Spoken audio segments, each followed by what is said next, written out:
We begin with breaking news from Washington this hour. A bipartisan group of senators has reached a tentative agreement on new gun restrictions, including mental health and school security provisions. Now, it would not raise the minimum age of firearm purchases from 18 to 21, something President Biden and most Americans had supported.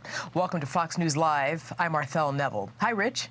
Hi, Arthel. I'm Rich Edson, and in for Eric Shawn. The bill would include a federal grant program to encourage more states to pass so-called red flag laws. This comes after a horrific spate of mass shootings, including a racist attack at a supermarket in Buffalo, New York, and the massacre of 19 children and 2 teachers at a grade school in Uvalde, Texas.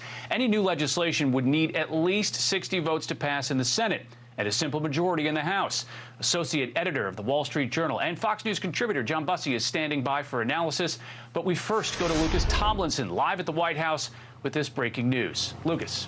Well, Rich, just moments ago, the White House putting out a statement from President Biden saying that this is a proposal. Here it is. Here's the statement. I want to thank Senator Chris Murphy and the members of his bipartisan group, especially Senators Cornyn, Sinema, and Tillis, for their tireless work to produce this proposal. There's that word again. Obviously, it does not do everything that I think is needed, but it reflects important steps in the right direction. And it goes on to say, Rich, that every day passes, more children are at risk to be killed in mass shootings or in shootings across the country. The FBI is saying that in 2020 there was over 21,000 murders in this country. And of course, this all comes after a spate of mass shootings in Buffalo, Uvalde, Chattanooga, and Philadelphia. Now, our colleague Mike Emanuel has just put out some news. A GOP, a Republican aide, tells him, quote, this agreement on principles is not legislative text. The details would be critical for Republicans, particularly the firearms-related provisions. One or more of these principles could be dropped if text is not agreed to. So what we're learning right now, Rich, is that this is all a proposal. The president applauding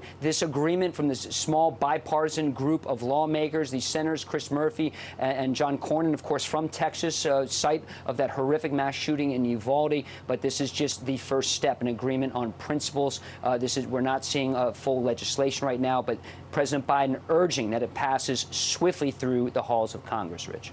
That means it's going to take a little time, Lucas. You know, you look at all the press releases going out right now. They say you count the number of Republicans on it. There are 10 Republicans here. That gets you to 60, right? But there's an awful lot they still have to drill down here. Well, that's the big thing. As you mentioned, you need 10 Republicans in the Senate to break any potential deadlock, filibuster. Not quite sure if they have those numbers quite yet. Again, they still do not have the full text before us. Right now, this is a proposal, and certainly it's on the minds of everybody because President Biden, of course, wants to make gun control a central issue in the upcoming midterm elections. That's right. The 10 Republicans also got to hang all the 50 Democrats together as well. So, Lucas at the White House, thank you very much.